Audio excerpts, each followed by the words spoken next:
Let's switch gears. Brian Dutcher, head coach of the Aztecs. This is hard to believe. It hasn't even been 2 months since San Diego State was in the national championship game. Brian Dutcher back with us on the home of the Aztecs, San Diego Sports 760. Dutch, do you sleep easier now knowing that you have both Lamont Butler and Jaden Ledee back for next season? I slept great last night. That's good. Yeah, I mean, come on, they're irreplaceable.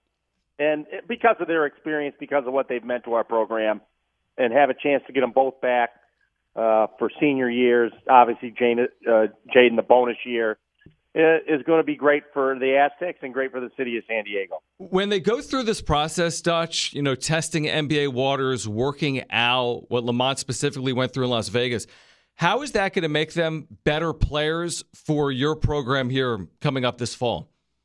I mean, it's just the work they're putting in.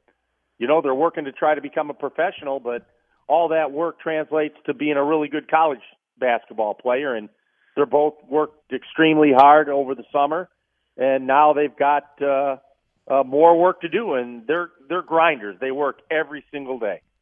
Coach, in addition to your freshman class, you've also added a couple players to the transfer portal, Reese Dixon-Waters and Jay Powell. What kind of additions are those players, and what do you expect for them in the upcoming year?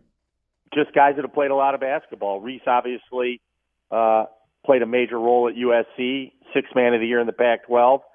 We recruited him out of high school, know how talented he is and what his upside is, and he's just scratching what that can be. And then Jay Powell obviously has had a hard road, been in a lot of different places, but all those experiences have made him a better player. He knows how to play. He's skilled, and he's a veteran player. And so two really good pieces to add. Brian Dutcher with us right now, again, head coach of the Aztecs, coming off that national championship game really just a month ago back in early April. With us here on John and Jim, the all-new San Diego Sports 760. Did Agwuka Rope play any role in the recruitment of Jay Powell? I want to say they're from a similar community in Omaha, South Sudanese. Was there any previous relationship with AG, and did that impact Jay Powell in any manner? They didn't have a chance. AG was gone out of town when he visited. Obviously, AG was the one that, when we asked about him, co-signed him, said he's an extremely hard worker, a very good player, and if we can get him, we should take him.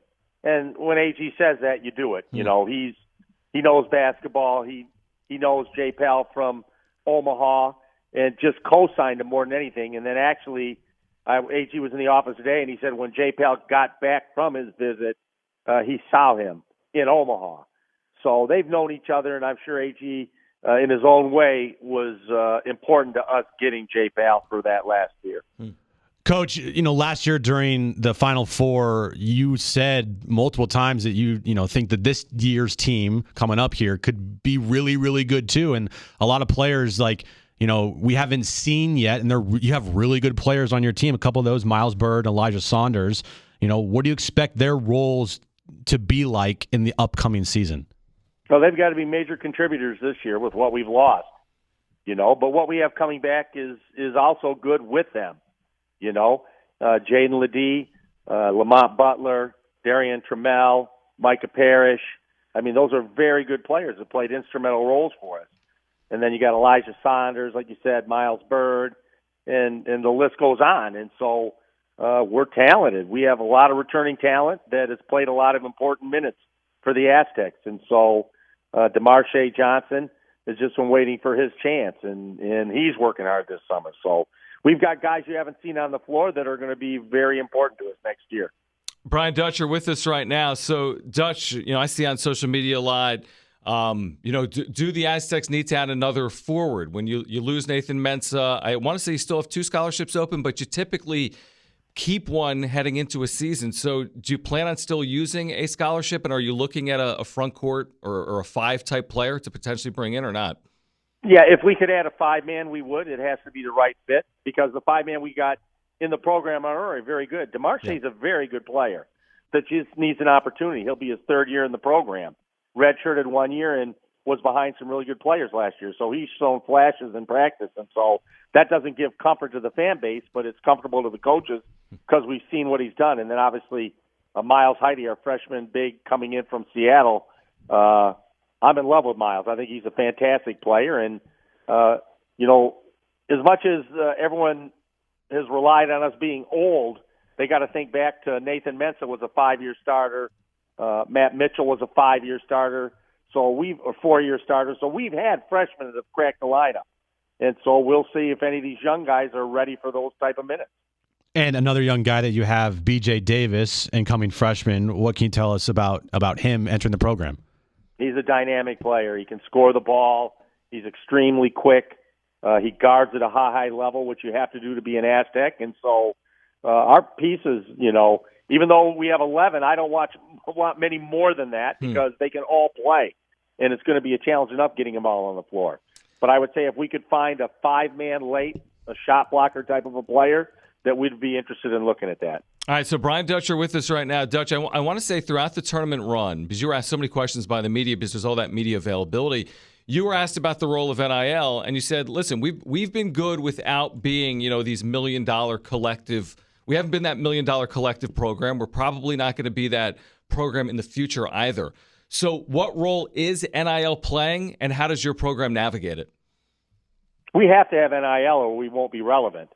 And we don't have the NIL that a lot of programs have, where they can pay players for their name, image, and likeness at a high level. We have it available, and I'm out every day trying to raise more money. And so it's a new role that I've had to fill because it's important to our program. And some people don't like it. They don't like NIL. But it's here. It's like any business you run.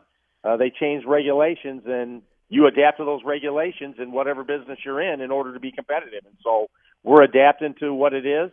Obviously, we don't have the money that some of these programs have, but we have to have money in order to remain relevant in college basketball.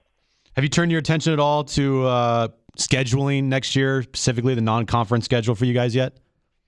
Yeah, that takes up a full-time job. Obviously, we're hard at work with that, and I think we've got some games that are good. And obviously, the Vegas event will be good now that St. Mary's is in there also. Xavier, St. Mary's, Washington. Obviously, we have the return game with Stanford coming back. Have another Pac-12 opponent we're trying to finalize a contract with, and we want to play a competitive schedule. With that being said, we hope the Mountain West as a whole continues to be as good as we've been over the last couple of years, getting 4 teams in the tournament. So it was good when players like Isaiah Stevens comes back to Colorado State, when we have some of these returning players in the conference. New Mexico should be strong. Nevada with Lucas, Blackshear, Coleman, they've got good players back. And so we need the conference as a whole to remain strong so we can get multiple bids at the end of the year again. You've spoken on this before, how it gets harder to schedule the non-conference as other leagues play more conference games. Now you're coming off a berth in a national championship game. Does that play a role as you attempt to schedule the success? I mean, you've had so much success for 20 years, but specifically coming off a year in which you were, one of the last 2 teams standing. Yeah, I mean, the hard thing, John, is we don't want to travel multiple time zones to play games. We'll do it if we have to. We're trying to get neutral games where maybe a team will meet us halfway. But, I mean, we're in contact with everybody we think is going to be good out west. But obviously the Pac-12 hasn't been what it's been over the last couple of years. And so to get the right Pac-12 team is important. Obviously we're always talking with Arizona, talking to Mark Few. We're trying to see if we can find time and dates if they're willing to play. So we're not shying away from anybody, but sometimes dates are as important as opponent. Like sometimes they don't fit each other's schedule as we get down the road with this. And so when you get down to 1 or 2 games, it's harder to find the right game at the right time. I know that, making a national championship game, everything is condensed now in an off season, and you don't have much time as you maybe usually have. But have you been able to think at all about what opening night will be like next year at Viejas Arena, with hanging a bunch of banners for, going to a national championship game, Final Four, and Mountain West Conference Tournament, Mountain West regular season champions? Not really, not yet. Like I said, I got back from the Final Four, and you're right into it. Tuesday, I was in the office recruiting, trying to build next year's team, and so that's just it. You can't rest on what you did last year. You have to be ready for the coming year, and that's what I've done. The coaching staff has done. The players are doing, putting their work in. So I'm excited for the coming year. We'll embrace last year. We'll celebrate it with our fans. We'll enjoy it over the summer as much as we can, but we're getting ready for next year.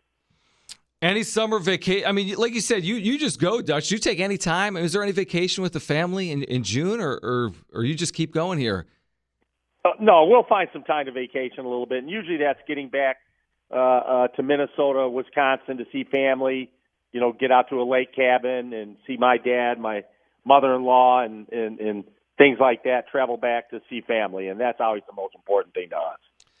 Dutch, congratulations on everything. I mean, it feels like it just ended. It's been a little bit of time, and like you said, your attention now turns to 2023, 24, but I know Aztec fans are excited because a lot of the portal is about retaining, right? I mean, college basketball is about adding, but retaining. You got Lamont Butler and Jaden Ledee and Darion Trammell and Micah Parrish. I mean, you got big-time pieces returning, and some of the freshmen, obviously, that are now sophomores. So we're looking forward to the upcoming fall. Thank you for doing it, and we look forward to doing it at some point this summer as well. Thanks, Dutch. Thanks for having me, guys.